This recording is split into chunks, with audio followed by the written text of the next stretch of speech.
Quando nós olhamos, irmãos, para esse salmo, especialmente na leitura que vai do verso 5 até o verso 12, que é a conclusão dele, você vai se deparar com um detalhe bem interessante que descreve para toda a igreja, podemos chamar assim, descreve para todo o povo de Deus um princípio muito claro.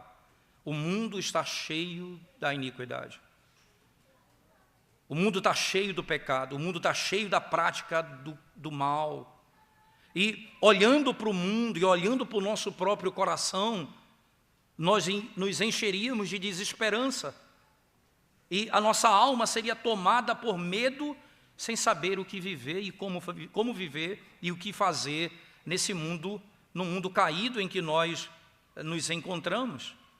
Qual seria a única possibilidade, irmãos, para que tal coisa pudesse ser mudada? O que poderia ser? João Calvino inicia o comentário do verso 5, dizendo assim: quanto a mim, porém, como já observei anteriormente, defendo uma opinião desse salmo distinta. Após falar da abissal depravação dos homens, que vai dos versos 1 a 4, Calvino diz, o profeta aqui, temendo que fosse afetado por ela, ou de ser arrasado ou arrastado pelo exemplo dos ímpios, como por um dilúvio, afasta-se do assunto e toma fôlego, refletindo sobre um tema diferente. Para Calvino aqui, o que Davi está fazendo é, olhando para aquilo que ele acaba de descortinar dos versos 1 a 4, a maldade dos homens que flui do pensamento, do coração, do íntimo, e se espalha por toda a terra. Agora ele diz, Davi, ele se aparta e vai para uma outra direção.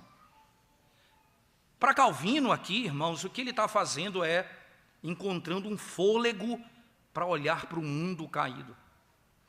Mas eu diria que Calvino necessariamente não está todo certo nesse argumento, mas não está longe, eu entendo da verdade. O que nós podemos pensar um pouco mais sobre o porquê dessa mudança aqui? Porque enquanto o pecado se espalha por toda a terra, nós não conseguimos ver a bondade de Deus em canto nenhum.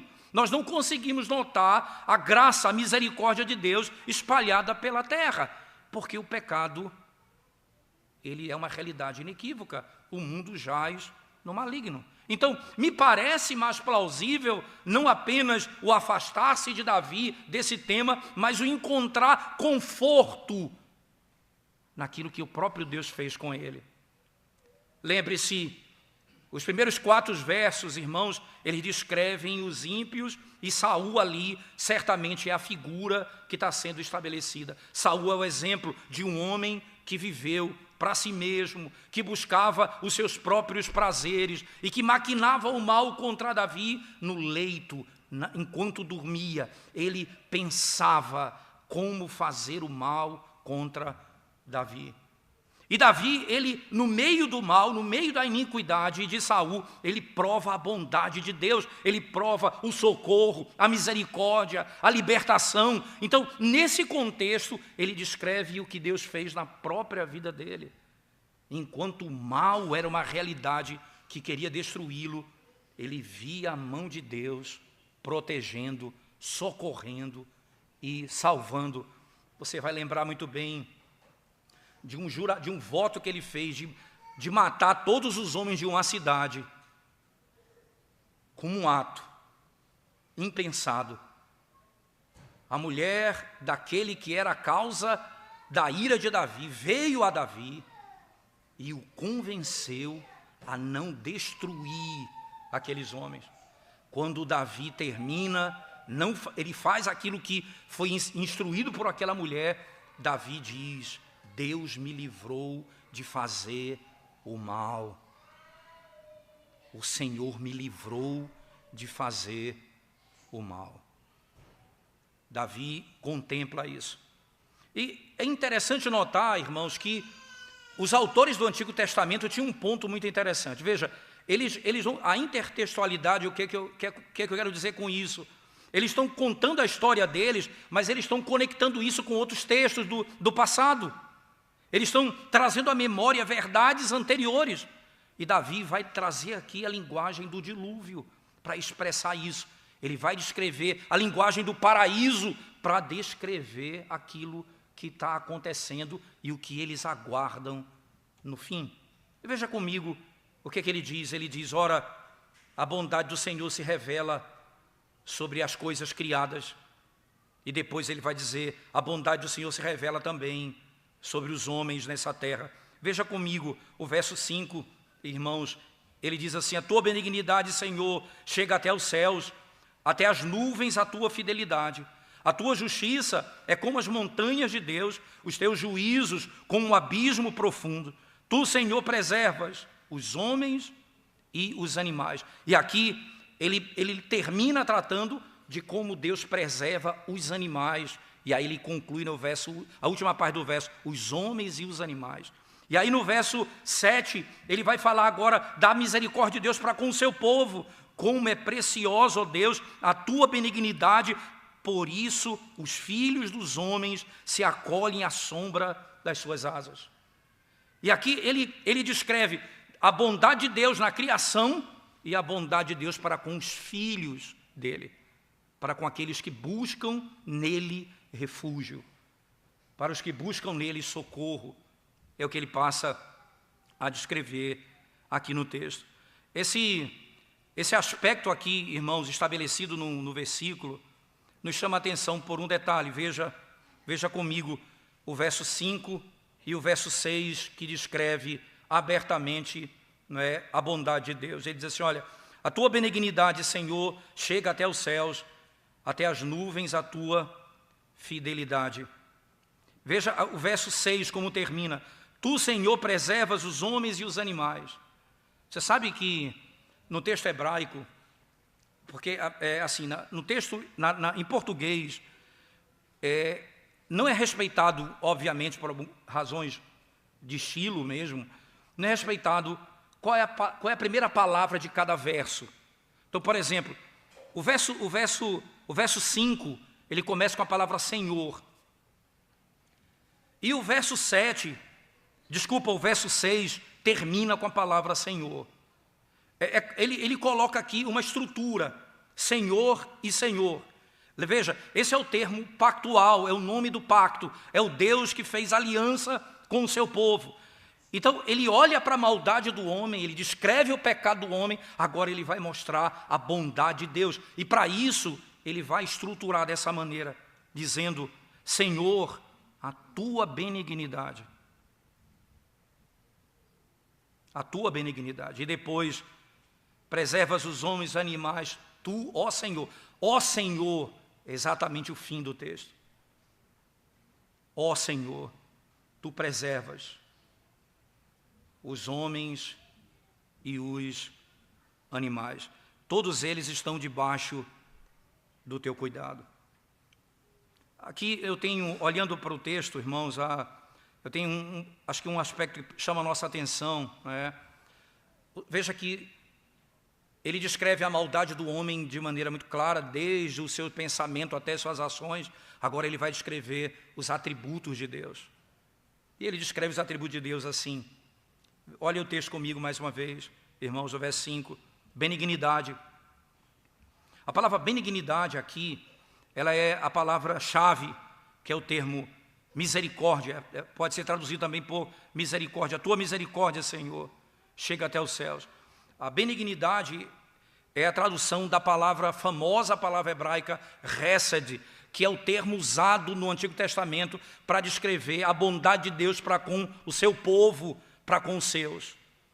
Veja, não há misericórdia fora do pacto, só há misericórdia dentro do pacto, com aqueles que Deus fez aliança, com aqueles que estão debaixo do seu cuidado. Não há misericórdia para os ímpios, para os que estão fora de Cristo, fora do Evangelho. A misericórdia pertence àqueles que estão com o Senhor. E aí ele diz essa palavra, a tua benignidade, Senhor. Depois ele diz, até as nuvens a tua fidelidade. Veja, a tua verdade. Entende? A misericórdia de Deus, ela é baseada, irmãos, na fidelidade, na verdade, no fundamento. Deus é misericordioso e Ele é verdadeiro, Ele é perfeito nos seus atos. E aí veja a descrição: a tua benignidade, Senhor, chega até os céus. O detalhe, você vai ver algumas versões desse texto e não tem esse verbo chegar, não tem, porque realmente ele não está ali. O que ele tem, o que está escrito é o seguinte, irmãos, está escrito assim: a tua benignidade, Senhor, está nos céus. Então, tanto é que alguns comentaristas vão dizer que a misericórdia não está na terra, está nos céus. Não é isso que ele está dizendo, ele está descrevendo aqui, irmãos, que ela alcança os céus. Veja a outra parte do texto, quando diz assim, e até as nuvens, aqui tem em hebraico literalmente, até as nuvens, a tua fidelidade. A descrição é, até as nuvens, até os céus, então preenche tudo. Mas aqui é a parte superior e a inferior. A terra, a criação, os céus, as nuvens. Então ali eu vejo a misericórdia de Deus. E aqui eu vejo o quê? Veja o verso 6. A tua justiça é como as montanhas de Deus, e os teus juízos como o abismo profundo. E aqui, esse termo abismo profundo, de onde vêm as águas do dilúvio. Você vai lembrar, quando Deus traz juízo sobre o mundo, as águas vêm do abismo profundo. Ele abre as fendas e as águas vêm de dentro da própria terra. Ele diz, olha, nós vamos notar misericórdia, fidelidade, justiça e juízo em toda a terra. No mais alto dos céus, até mais profundo da terra, nós perceberemos a bondade, a justiça, a misericórdia, a fidelidade de Deus por toda a terra. E chama a nossa atenção para o fato dele concluir dizendo isso, irmãos. Veja que ele diz no verso 6, no 6 ele diz assim, tu, Senhor, preservas os homens e os animais. Lembre-se o que aconteceu com o dilúvio. O Senhor não apenas salvou Noé e sua casa, Ele salvou também os animais, diz o texto sagrado. Ele preservou todos eles. Ele preservou todos eles. Citando mais uma vez João Calvino, embora a razão carnal nos sugira que o mundo se move ao acaso e seja dirigido a esmo, contudo devemos considerar que o infinito poder de Deus é sempre associado com a perfeita justiça. Em todo lugar você vai ver a perfeita justiça de Deus. Isso faz com que a gente comece a refletir alguns pontos aqui que devem ser considerados, irmãos, como até o início das nossas próprias aplicações aqui do texto, né? Esse é o Deus que nós conhecemos, o Deus que manifesta a sua vontade aos homens. Esse é o Deus. Essa é uma matéria de grande conforto aqui para a vida da igreja, irmãos, para o povo de Deus. Embora os homens sejam falsos, Deus é verdadeiro. Embora os homens não tenham misericórdia, a misericórdia de Deus se revela até aos céus. Embora os homens falem coisas vãs, as palavras do Senhor são verdadeiras e puras. Embora você olhe para o mundo e veja o oposto, você vai olhar para Deus e suas obras e contemplar santidade, beleza, verdade, justiça, pureza. Assim nós olhamos para o Senhor. É assim, exatamente assim que olhamos para o nosso próprio Deus, irmãos. Os julgamentos do Senhor são descritos assim. Aí vem agora o verso 7, quando ele vai descrever a bondade do Senhor manifestada aos filhos dos homens. Como é preciosa, ó Deus, a tua benignidade. De novo, benignidade aqui é o termo hesed, misericórdia. Esse é o tema da misericórdia de Deus. Como é preciosa, ó Deus, a tua benignidade. E ele diz, por isso os filhos dos homens se acolhem à sombra das tuas asas. Se acolhem às sombras das tuas asas.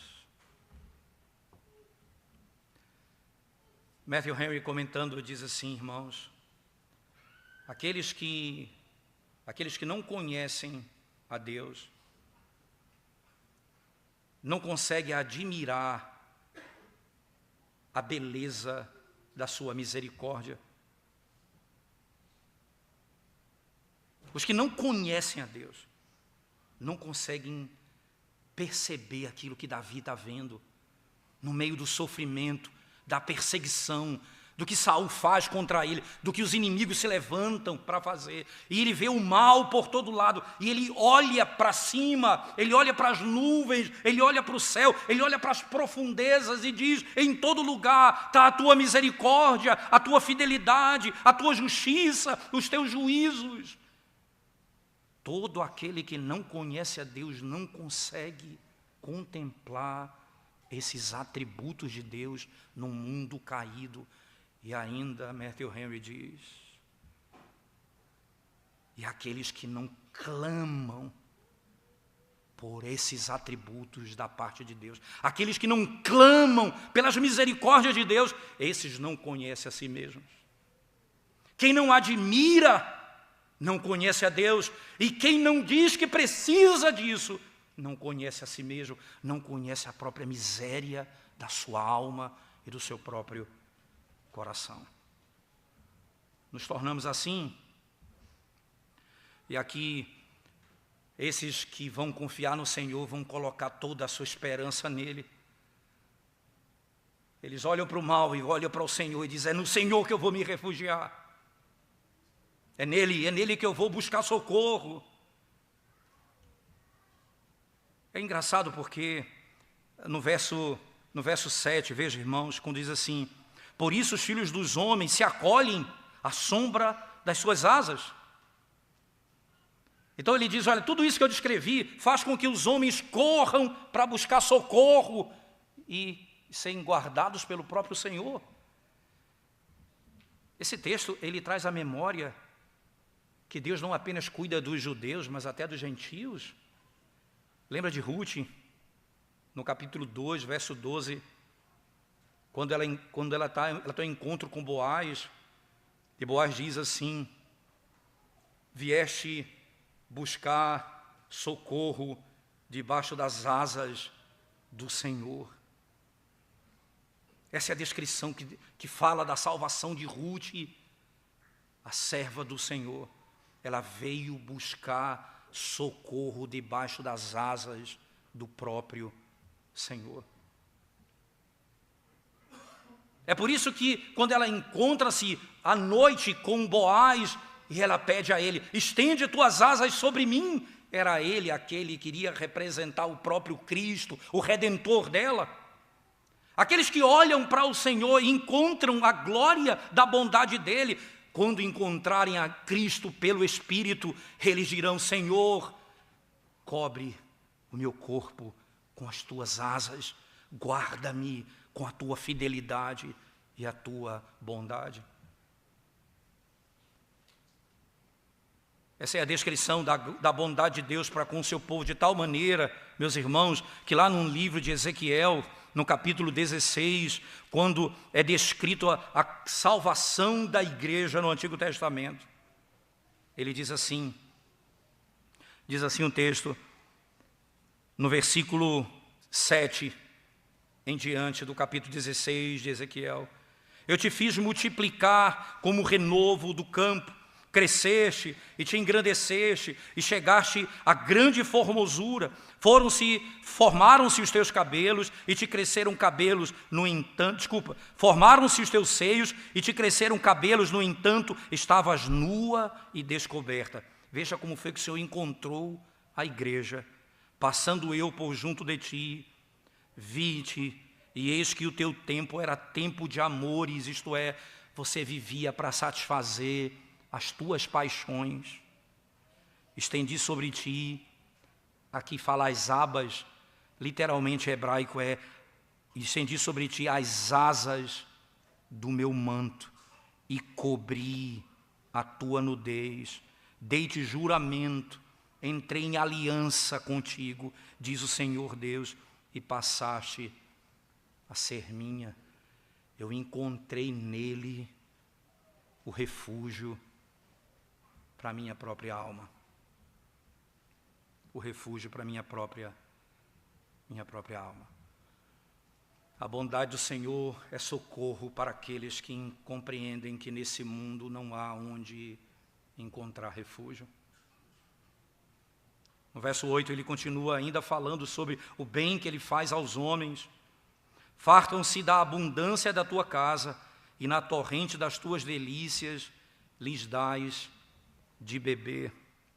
Pois em ti está o manancial da vida, na tua luz vemos a luz. Que imagem impressionante aqui. Lembra que eu disse que ele, primeiro Davi trouxe a imagem do dilúvio, agora ele traz a imagem do Éden. Que coisa interessante, irmãos. Por que o Éden? Ele diz assim: fartam-se da abundância da tua casa, e na torrente das tuas delícias lhes dás de beber. A palavra hebraica para delícia em hebraico, a palavra hebraica aqui delícia, é literalmente a palavra Éden. É literalmente o termo hebraico Éden, que é o lugar, o paraíso, um lugar de delícias na presença do próprio Deus. Veja, torrente, eles escrevem as águas. Lembre-se que lá no próprio texto de Gênesis, no capítulo 2, descreve o Éden da seguinte maneira: saía um rio do Éden que banhava o jardim, dividia-se em 4 braços e havia abundância de riqueza e de tanta bênção da parte de Deus. Aqui ele descreve que quando eu venho buscar socorro debaixo das asas do Senhor, o que eu passo a provar nessa terra, nesse mundo caído, é a expectativa e o início da glória eterna, onde eu desfrutarei disso na plenitude nos céus. Ele descreve essa salvação como a imagem do Éden. Fartam-se da abundância da tua casa. E aqui a descrição da casa é a descrição do tabernáculo. Eles entram na casa do Senhor e lembre-se que o próprio profeta Ezequiel descreve que do trono de Deus sai um rio. E nesse rio há fartura, e onde ele passa produz vida. E eles estarão ali na presença de Deus. Nesse mundo eles encontrarão fartura e a sua alma será plenamente satisfeita. A abundância daquilo que recebe. Na torrente das suas delícias lhes dás de beber, pois em ti está o manancial da vida. Na tua luz vemos a luz. Na tua luz nós encontramos a luz. O texto, de modo impressionante, nos mostra aqui. Primeira coisa que eu queria mostrar para vocês, irmãos, olhando para esses versos, os ganhos do mundo e os deleites do sentido podem ser muitos, mas nunca vão satisfazer minha alma. Nunca vão satisfazer minha alma. Mas a comunicação do favor de Deus, da misericórdia e da bondade de Deus, e a graça, ela vai satisfazer minha alma, mas nunca será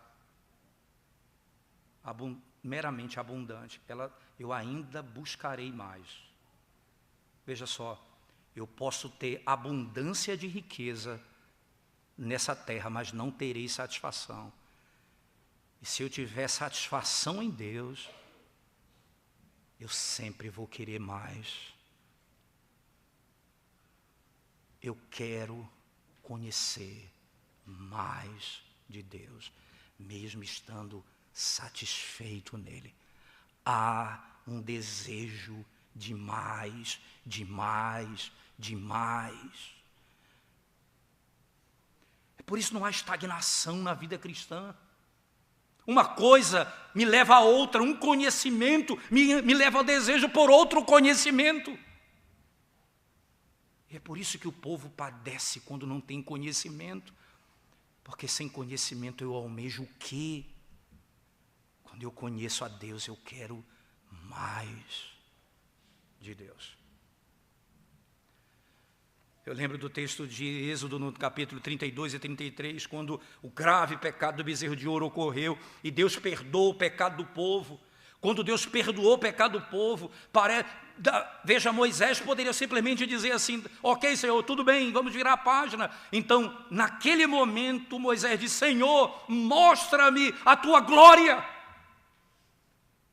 Ele perdoou o meu pecado. E Moisés disse: eu quero ver tua glória. E o Senhor disse: eu vou te mostrar toda a minha bondade. E a minha bondade é essa: eu tenho misericórdia de quem eu tiver misericórdia, e eu me compadeço de quem eu me compadecer. Eu vou te mostrar um pouco da minha bondade. Não foi por você, não porque havia nada de bom em você, mas foi fruto da minha misericórdia. Mais, e de joelhos nós ficamos, prostrados nós ficamos, quebrantados nós ficamos, e o desejo de servi-lo. Conta-se de Jonathan Edwards,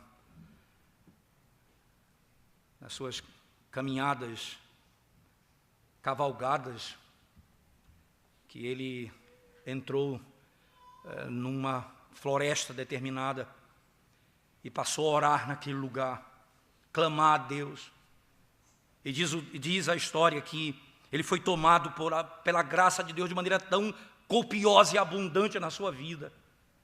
Diz a história que ele disse: eu não sei quanto tempo eu fiquei ali, se foi 1 hora, 2 horas, foi meio-dia, não tenho ideia do tempo, mas a única coisa que eu saí de lá foi com um desejo tão profundo de amar mais a Deus, de servir mais ao Senhor, de conhecê-lo mais e de viver para Ele. Os desejos da nossa alma é abundância.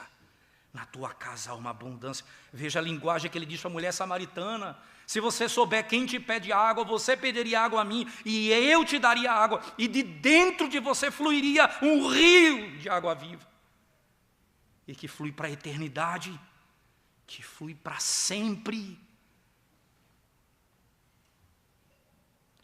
É por isso que a igreja, irmãos, ela anseia pelos céus, porque nos céus não haverá interrupção disso, e será para sempre a glória de Deus diante dos nossos olhos, e o desejo de amá-lo, de servi-lo e de glorificá-lo, e não haverá espaço para um sentimento contrário, onde nós seremos plenamente satisfeitos com tudo que Ele é. Então ele diz: em ti está o manancial da vida, na tua luz nós vemos a luz. Essa é a glória do Evangelho, irmãos. Essa é a glória do Evangelho.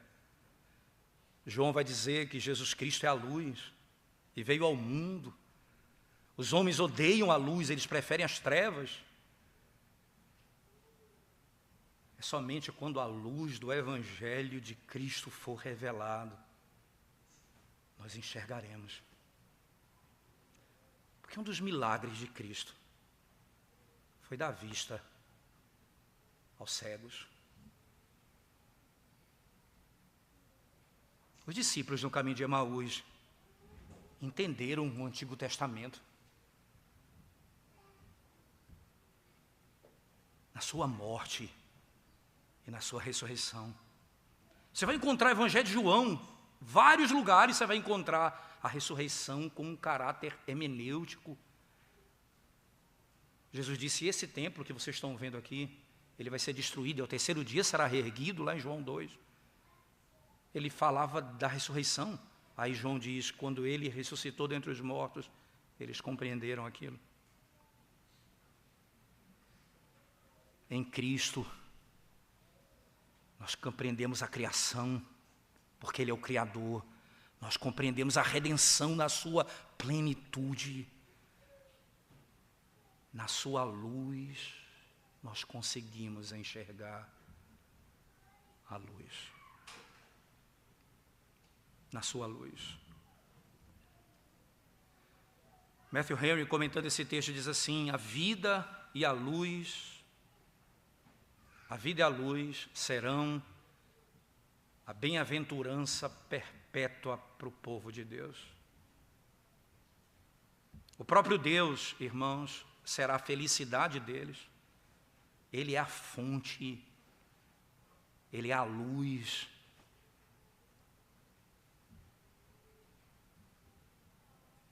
Se Deus salva a criação, Ele salva também a sua igreja.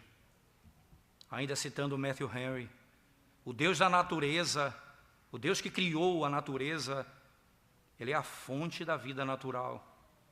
Nele nós vivemos, nele nós nos movemos, nele nós existimos. O Deus da graça é a fonte da vida espiritual. Toda a força e todo o conforto de uma alma santificada vem do próprio Deus. É nele que temos força para compreender, capacidade para viver. Fora dele nós viveremos na iniquidade, longe do Senhor. E aí vem a conclusão desse salmo, meus irmãos, dos versos 10 até o verso 12. Davi ora. Conhecer a Deus é fundamental para me ensinar a orar. Porque o que Davi vai pedir é com base naquilo que Deus é. Ele diz assim, continua a tua benignidade aos que te conhecem e a tua justiça aos retos de coração. Faz isso, Senhor. Um comentarista diz, as bênçãos que ele pede a Deus é a misericórdia de Deus. A bênção que ele pede a Deus é a própria misericórdia de Deus. O que ele pede a Deus é a sua justiça, que é a obra da salvação operada neles. A misericórdia e a justiça, elas manifestam a bondade de Deus de acordo com a promessa que Ele fez. Como é que Ele deseja isso, irmãos? Continua, não deixa, não para, não faz cessar, Senhor, isso. Interessante que esse verbo aqui, quando ele é usado, é um verbo usado para os atiradores de arco e flecha, que é literalmente estender o arco, que é algo que, uma força, a extensão, a abrangência. E aqui o que ele descreve é, Senhor, estende, mantém firme, mantém enrijecido isso, não permita que isso cesse, que isso pare, Senhor.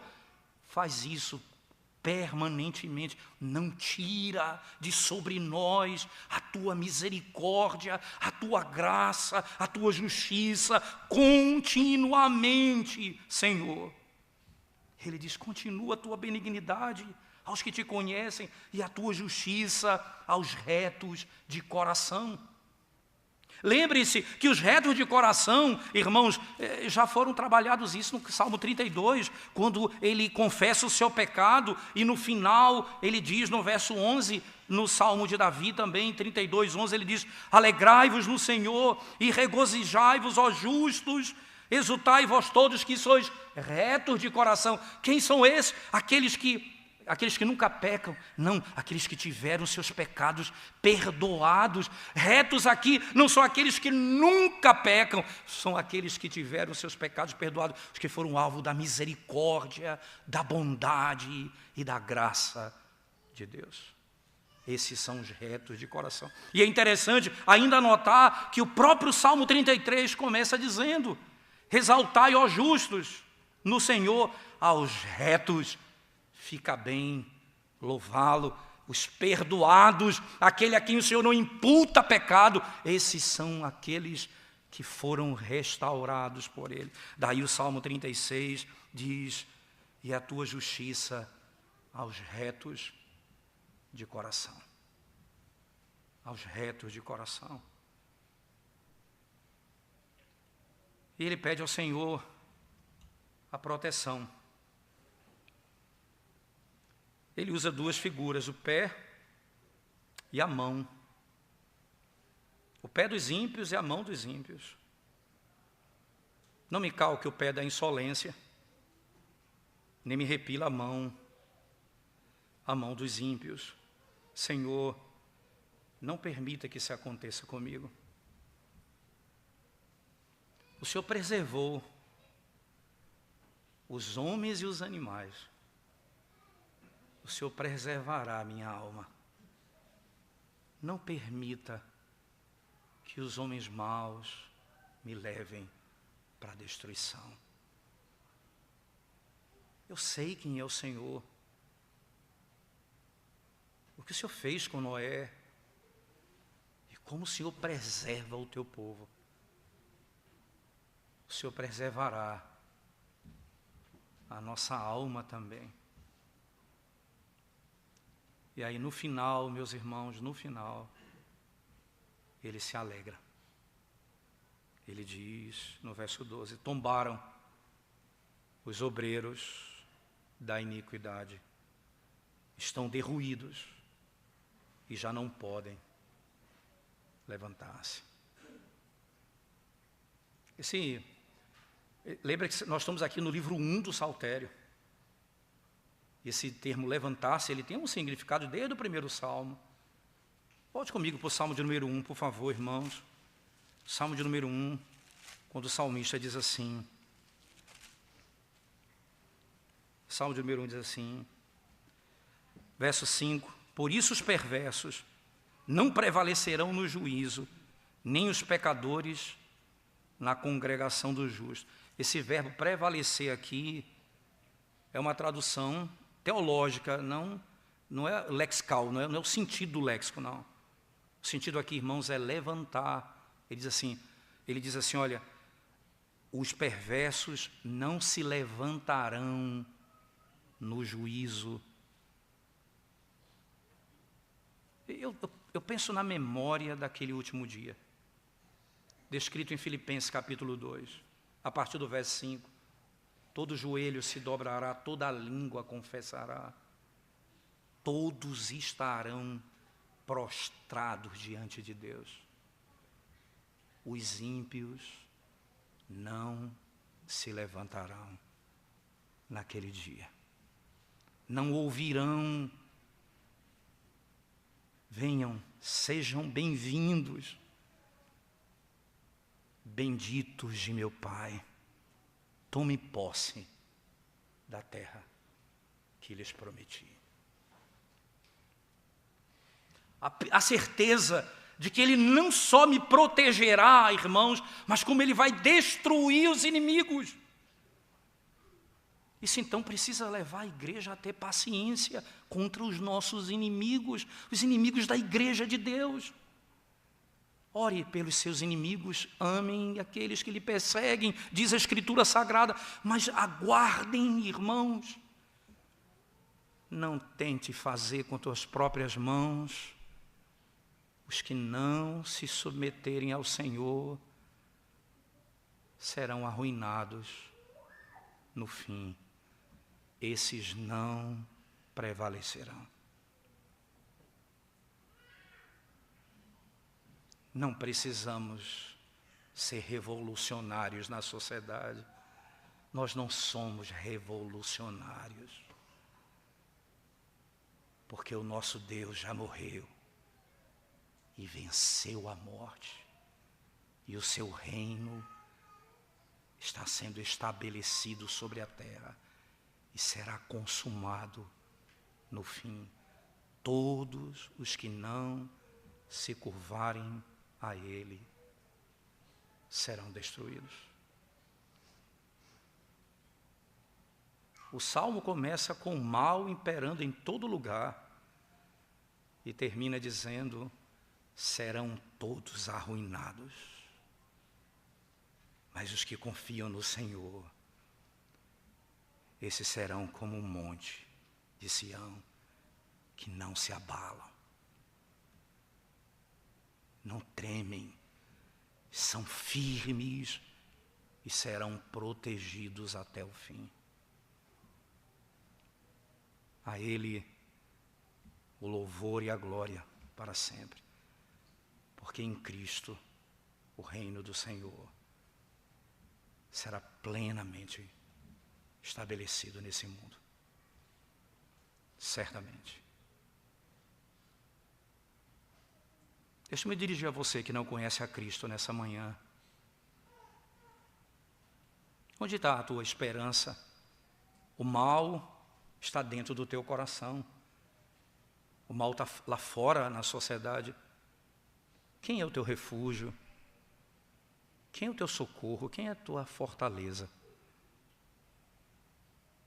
Conheça hoje o Deus cheio de misericórdia, de verdade, de justiça e que se manifesta por toda a terra. E você, meu irmão em Cristo, não faça parte do reino das trevas, porque nós servimos ao Senhor, que não nos protege apenas dos inimigos, nos protege mesmo também dos nossos próprios pecados e nos livra do mal. Não entregue sua vida à iniquidade. E por último, meus irmãos, talvez você, como crente, esteja sem esperança hoje. Porque tudo que você vê é o mal à sua volta. Tudo que quando você olha para dentro de você, você vê o mal no seu coração. E você se desespera. Hoje, como Miqueias fez, quando descreveu o Deus que perdoa, ele diz: quem, Senhor, é semelhante a ti? Olhe para o que o Senhor fez e ame as misericórdias de Deus. Anseie por elas, suplique a Deus por elas. Ele nos ouvirá e nos socorrerá e nos guardará até o fim. Vamos curvar nossa cabeça e orar ao Senhor mais uma vez, meus irmãos. Senhor bendito,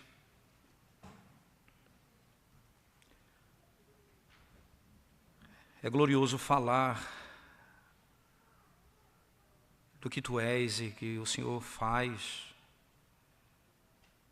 mas ainda mais glorioso, Senhor, é contemplar isso na face de Cristo. As Tuas misericórdias, a Tua bondade, tua compaixão, a segurança que temos em Ti. Ninguém nos arrebatará das Tuas mãos, porque ninguém é maior do que aquele que nos salvou. Ó Senhor, desvenda os nossos olhos nessa manhã para encontrarmos a beleza e a glória do Teu Evangelho. E sermos salvos, ó Deus, pelo amor do Teu nome. Em nome de Jesus nós oramos. Amém.